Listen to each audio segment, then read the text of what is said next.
Hello అండి. ఈ వీడియోలో టేస్టీగా పన్నీర్ కర్రీ ఎలా చేసుకోవాలో చూపించబోతున్నానండి. వెజ్ తినే వాళ్ళకి ఈ డిష్ చాలా బాగా నచ్చుతుంది కదా!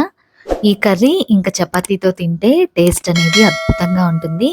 మరి మంచి మసాలా ఫ్లేవర్‌తో ఈ కర్రీని ఎలా చేసుకోవాలో చూసేద్దాం. వచ్చేయండి.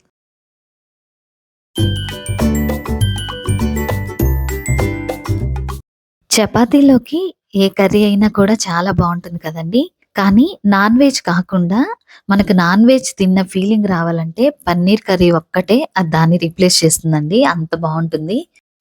పన్నీర్‌నైతే ఈ విధంగా స్క్వేర్ షేప్‌లో కట్ చేసుకోవాలండి. ఇందులో కారం, సాల్ట్, కొంచెం గరం మసాలా వేసుకొని మొత్తం అంతా ఈ పన్నీర్ పీసెస్‌కి పట్టేలాగా కలుపుకొని స్టవ్ వెలిగించి కడాయి పెట్టుకొని కొద్దిగా ఆయిల్ వేడైన తర్వాత మనము ఈ పన్నీర్ ముక్కలన్నిటిని లైట్ బ్రౌన్ కలర్ వచ్చేంత వరకు వేయించుకొని పక్కన పెట్టుకుందామండి. ఇప్పుడు అదే కడాయిలో ఇంకొద్దిగా ఆయిల్ వేసి 2 మీడియం సైజ్ ఆనియన్స్‌ని ఇలా సన్నగా కట్ చేసుకొని లైట్ బ్రౌన్ కలర్ వచ్చేంత వరకు వేయించుకున్న తర్వాత ఇందులో టమోటాలను వేసుకుందామండి. టమోటాలైతే కొద్దిగా ఎక్కువగానే పడతాయి. ఎందుకంటే గ్రేవీ కావాలి కదా! ఇందులో ఒక 3 లేదా 4 టమోటాలని ఈ విధంగా కట్ చేసుకొని, అలాగే 4 లేదా 5 జీడిపప్పును కూడా వేసుకుందామండి. గ్రేవీ అనేది చాలా బాగా వస్తుంది. ఇప్పుడు వీటన్నిటిని మంచిగా ఫ్రై చేసుకున్న తర్వాత వీటిని ఒక మిక్సీ జార్‌లోకి అయితే తీసేసుకుందాం.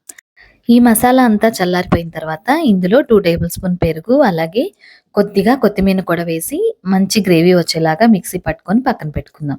ఇప్పుడు ఒక కడాయి తీసుకొని ఇందులో ఆయిల్ వేసుకొని, ఈ ఆయిల్‌లో 2 లేదా 3 లవంగాలు, కొద్దిగా దాల్చిన చెక్క, 3 యాలకులు, ఒక బిర్యానీ ఆకు వేసుకొని, అలాగే 1 టేబుల్ స్పూన్ అల్లం వెల్లుల్లి పేస్ట్ కూడా వేసుకొని పచ్చివాసన పోయేంత వరకు వేయించుకున్న తర్వాత ఇందాక మనం రెడీ చేసుకున్న ఆ మసాలానంతా వేసేసుకొని దానితో పాటు 1 టేబుల్ స్పూన్ కారం, అలాగే కొద్దిగా సాల్ట్, పసుపును వేసి కొద్దిగా సేపయితే ఫ్రై చేసుకుందామండి.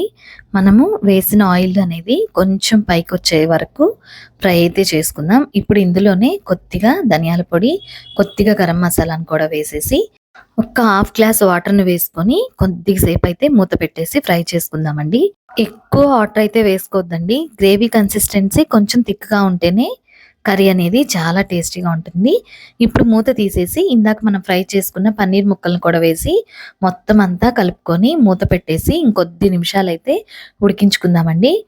ఇందులో బటర్ కానీ, కొద్దిగా నెయ్యిని కానీ వేసుకోండి. టేస్ట్ అనేది ఇంకా చాలా బావుంటుంది. ఇప్పుడు కర్రీ అయితే ఫైనల్‌గా అయిపోయిందండి.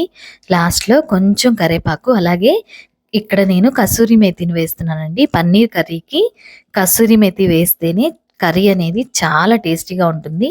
మీరు కూడా వేసుకోవడం మర్చిపోవద్దండి. మరి ఇప్పుడు దీన్ని మనం చపాతీతో ట్రై చేద్దాం.